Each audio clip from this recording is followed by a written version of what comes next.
Hello everyone, you made it past the middle of the week, and that is an accomplishment some weeks.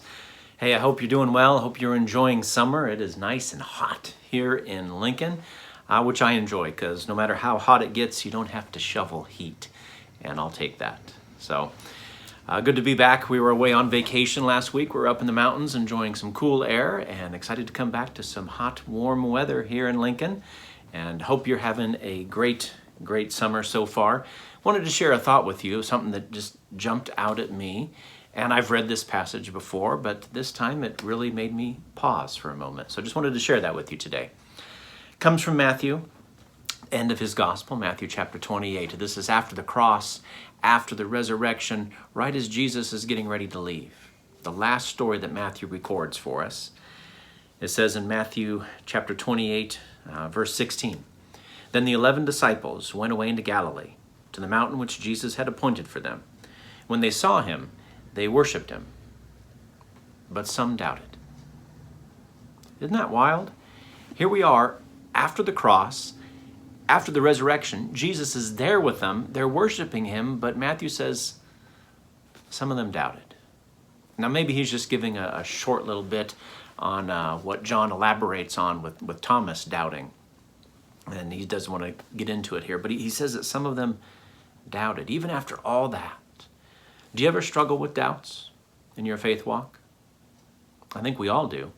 And this tells me the disciples did.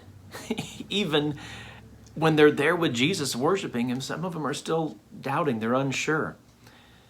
So what does Jesus do with these guys, with some of them doubting? Does he say, okay, you guys need to go back to seminary. You need to have a seminar, sit down. I'm going to lecture you.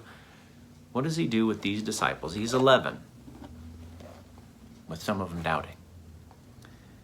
Verse 18, Jesus came and spoke to them, saying, "All authority has been given to me in heaven and earth. Go therefore and make disciples of all nations." Even with their doubt, even when they weren't 100% sure of their faith and everything, Jesus says, go. You got enough. You got the story. Go and make disciples. That gives me some encouragement, because I know there are days when I struggle. There are days when I doubt, and I feel like, oh, I'm not good enough. And Jesus took 11 disciples, and there were some more around as well. And they weren't good enough, and they doubted. And Jesus still said, it's all right, go. Share your faith, make disciples. And he could do that. Why? Why can he do that with them, and why can he do that with us? Because at the very end he says, and lo, I'm with you. That's why you can go.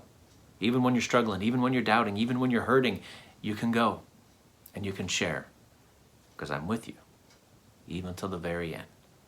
And that's a promise we can hold on to. Jesus is still with us, and he's going to be with us through our doubts all the way to the end.